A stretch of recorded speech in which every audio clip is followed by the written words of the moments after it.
Mengawali Warta Berita malam ini kami sampaikan sekilas berita utama. Polisi meringkus 4 pelaku pemalsu hasil tes PCR dan antigen di Bandara Soekarno-Hatta. Meski palsu, namun hasil tes tersebut bisa terhubung ke aplikasi Peduli Lindungi. Menteri Badan Usaha Milik Negara BUMN Erick Thohir mengatakan holding perusahaan plat merah bidang pangan ID Food telah menggelontorkan minyak goreng sebanyak 4,3 juta liter hingga 21 Februari 2022. Kapolda Jawa Barat Irjen Polisi Sutana meminta kepada jajaran Satgas Penanganan COVID-19 mempercepat vaksinasi karena Jawa Barat kini provinsi penyumbang tertinggi kasus harian COVID-19. Desa Kajai merupakan daerah yang cukup parah terdampak musibah gempa bumi di Kabupaten Pasaman Barat hari ini. Selengkapnya dilaporkan Ahmad Iksan, RRI Bukit Tinggi.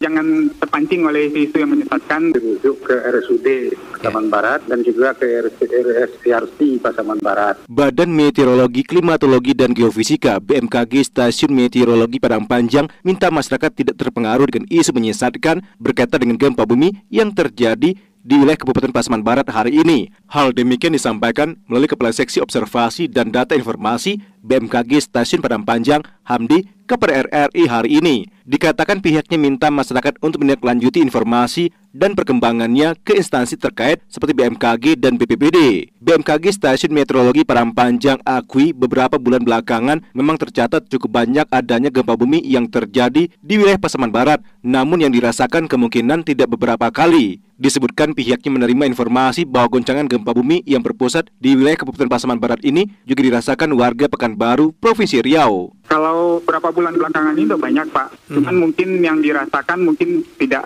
beberapa kali gitu. Yang kami dapat info terakhir di Pekanbaru ada yang terasa gitu. Ya masyarakat mungkin jangan terpancing oleh isu yang menyesatkan. Mungkin kalau ada minta informasi langsung aja ke instansi terkait seperti BMKG atau BPBD gitu. Kepala Dinas Komunikasi dan Informatika Kabupaten Pasaman Barat Edi Murdani ketika dihubungi RRI menyebutkan musibah gempa bumi ini berdampak terhadap sejumlah kecamatan di daerah itu. Namun di Kecamatan Talamau yang terparah, khususnya di Desa Kajai, jika dibandingkan dengan kecamatan lain, yakni Kinali dan Kecamatan Pasaman. Pemerintah Kabupaten Pasaman Barat telah lakukan penanganan pasca gempa bumi ini dikarenakan hingga pukul 14.30 waktu Indonesia Barat siang tadi tercatat 2 warga Desa Kajai meninggal dunia terdampak reruntuhan bangunan. 1 dari 2 warga tersebut tengah dalam kondisi hamil. Korban meninggal 2 orang, 1 diantaranya yang sedang hamil dengan anaknya pun meninggal. Berarti jumlah meninggal 3 orang sampai saat ini terbaru. Kemudian luka ringan, luka parah itu cukup banyak. Puluhan belum sedang dilakukan pendataan.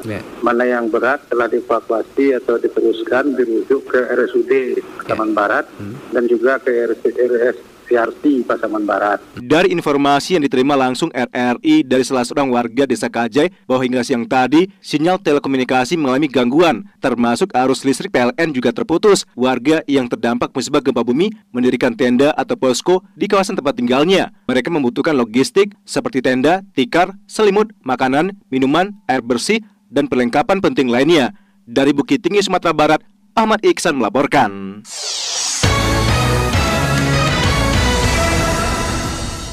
Presiden Joko Widodo menyampaikan jalan tol Manado-Bitung dengan panjang 39,8 km akan mempermudah mobilitas maupun aktivitas orang dan barang.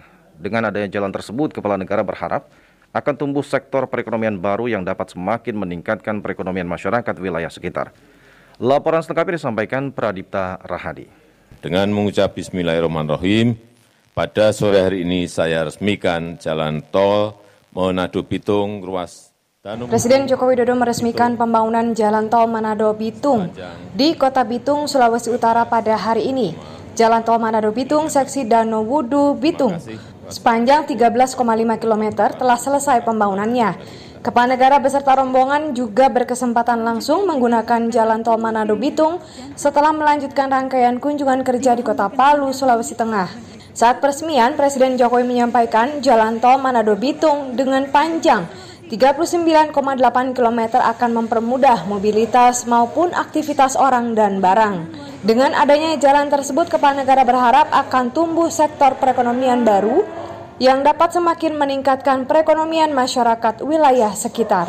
Dengan demikian, seluruh jalan tol Manado-Bitung sepanjang 39,8 km tuntas dan siap dimanfaatkan untuk mendukung seluruh aktivitas masyarakat di Provinsi Sulawesi Utara. Adapun Gubernur Sulawesi Utara Oli Dondo Kambe mengatakan, selesainya pembangunan jalan tol Manado Bitung akan membantu pertumbuhan ekonomi di daerah tersebut. Yang biasanya kalau ke Bitung, Pak, kalau dulu mempersiapkan nasi bungkus, Pak, karena jauhnya panjang dan macet. Dalam waktu-waktu kita hampir 1,5 jam. Sekarang tadi Pak Menteri Erik mau tidur nggak sempat, Pak, karena baru mau tutup mata udah nyampe, Pak. Dan ini menjadi satu bukti bahwa Bapak Presiden dan pemerintah pusat betul-betul membangun dari timur sampai ke barat. Untuk diketahui, jalan tol Manado Bitung baru dapat beroperasi penuh setelah konstruksi seksi 2B ruas Danau Wudu Bitung sepanjang 13,5 km rampung sepenuhnya. Jalan tol ini memiliki panjang keseluruhan 39,85 km dan merupakan jalan tol terpanjang di Pulau Sulawesi. Kehadiran jalan tol ini diharapkan dapat mendukung mobilitas kendaraan niaga di kawasan industri Bitung. Demikian Pradipta Rahadi, Pro 3 RRI. Yogyakarta akan menjadi tuan